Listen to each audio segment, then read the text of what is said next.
He calls it the secular bull market that no one believes. Boy, has it ever been one for the ages. Originally led by the Mag 7 names, it has broadened out.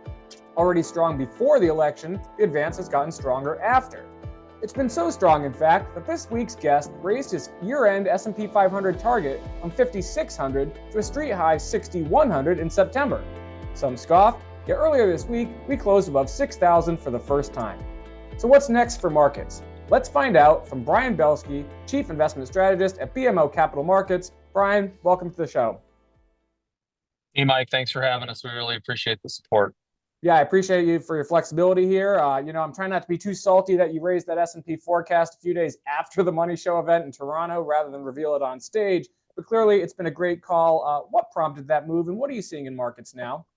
Yeah, thanks, Mike. Also, we're going to publish our 2025 forecast for both Canada and the United States next week. I'm not going to tell you anything about that either right now. So, ha, ha, ha. Listen, if we're one thing, it's consistent. We have a process and a discipline in how we look at things. I'm going to speak a little Canadian there, even though I'm not. And we are fundamental by nature. We continue to believe that the stock market is a market of stocks. We continue to believe that the U.S. stock market entered a 25-year secular bull market in 2009.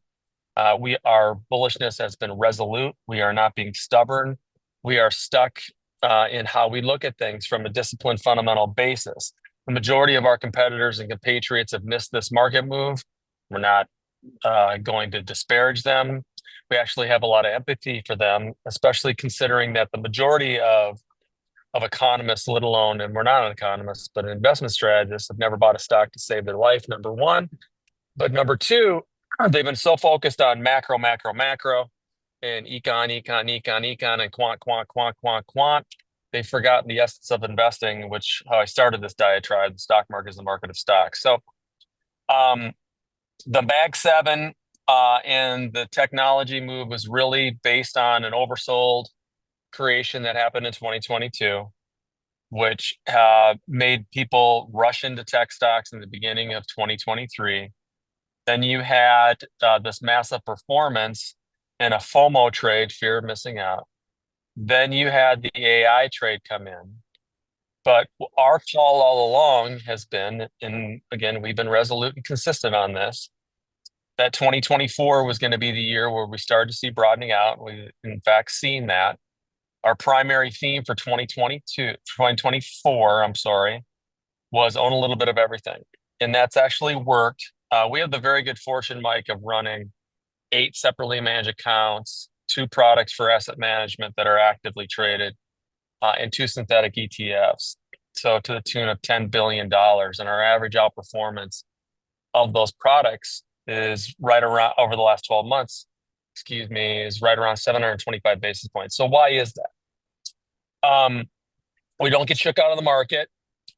We've never been accused of being cute, by the way, in our careers. And instead of trying to time the market this year, we've learned that you want to be an investor. And everything that we've kind of encapsulated in our almost 35 years in the business, Mike, have come to fruition this year. You own stocks for the long run. You buy good companies. You stick with your discipline, and you turn off all the noise, especially regarding the election. I'm glad you brought that up, and I'm going to get to the election in a minute, but it's kind of interesting. You shared a great anecdote in Toronto about meeting Warren Buffett many years ago, and he remembered that conversation years later. And I bring that up because it seems like more of a Warren Buffett kind of market, right? I mean, you've got value stocks, small caps, financials, things like that that are thriving, right? Yeah, I think that's where we're headed. We think 2024, given everything that's gone on, and obviously the amazing performance, which we never begrudge performance, really kind of shakes into normal. We're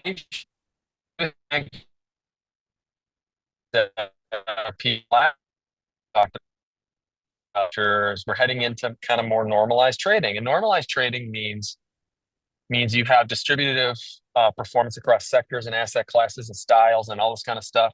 And you don't have these outsized moves in either direction.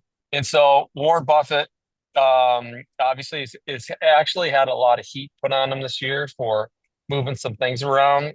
You got to remember a gentleman like him has gone through the wars and is much longer term than our average institutional client, which is our day job, talking to institutional clients around the world that have, quite frankly, the attention spans of gnats, and are trying to chase the market, which, oh, by the way, they missed the majority of 2023 for sure.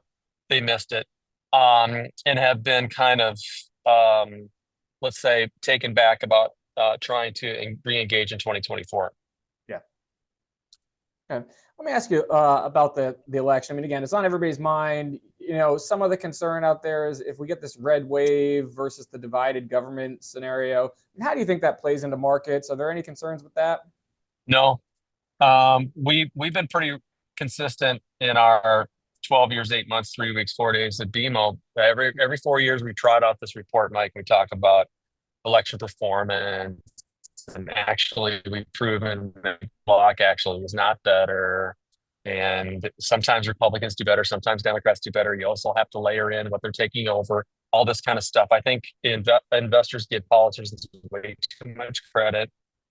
And now the fear and rhetoric with respect to Trump's tariffs and all of this is just nothing but noise. Again, turn off your TV, control what you can control.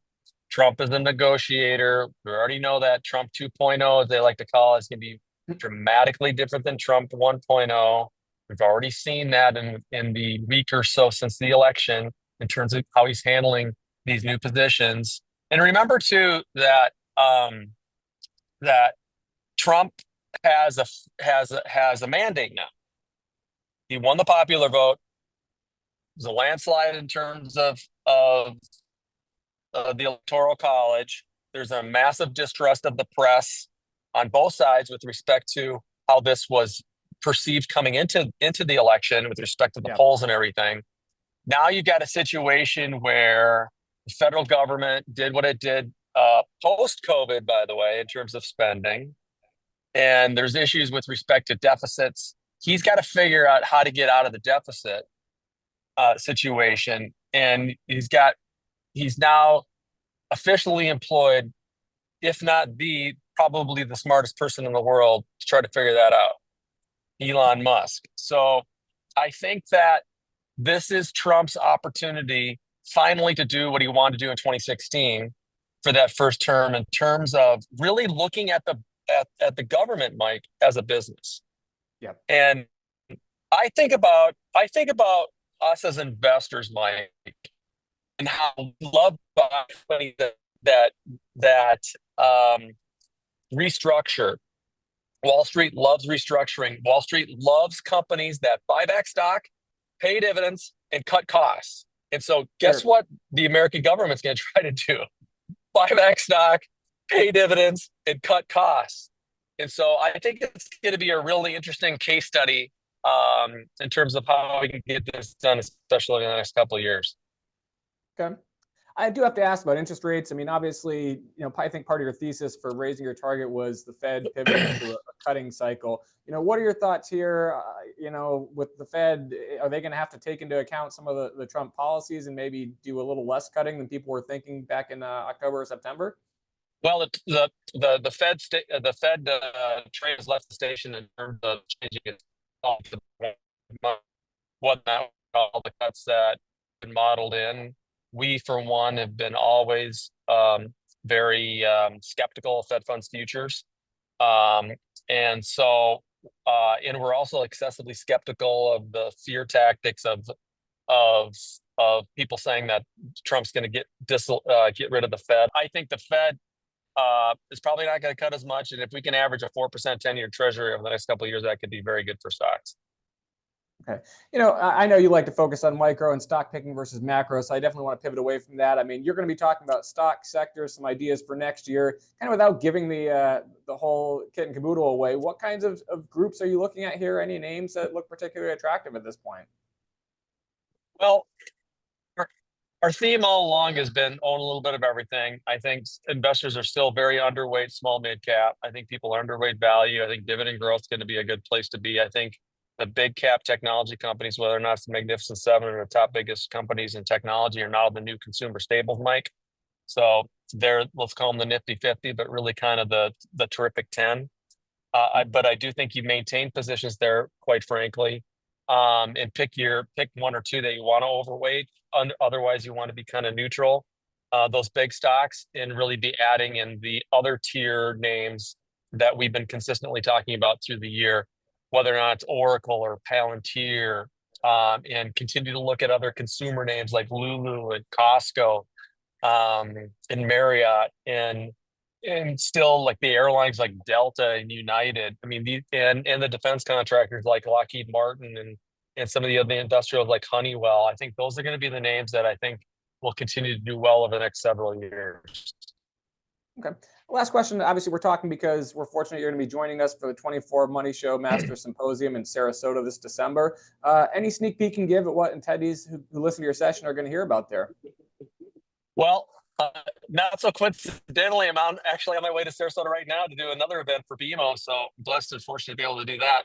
We're going to talk about the continuation of the 25-year secular bull. And we're going to talk about how it is to maintain your consistency and kind of turn off the noise. And so we're going to be a lot more stock focused, because I think a lot of people don't quite frankly understand what stock picking is. And we hear a lot about stock picking, but I think there's been so much emphasis on trying to make the big market call from investors, from portfolio managers, instead of just kind of focusing more on bottoms up fundamental investing. Yeah.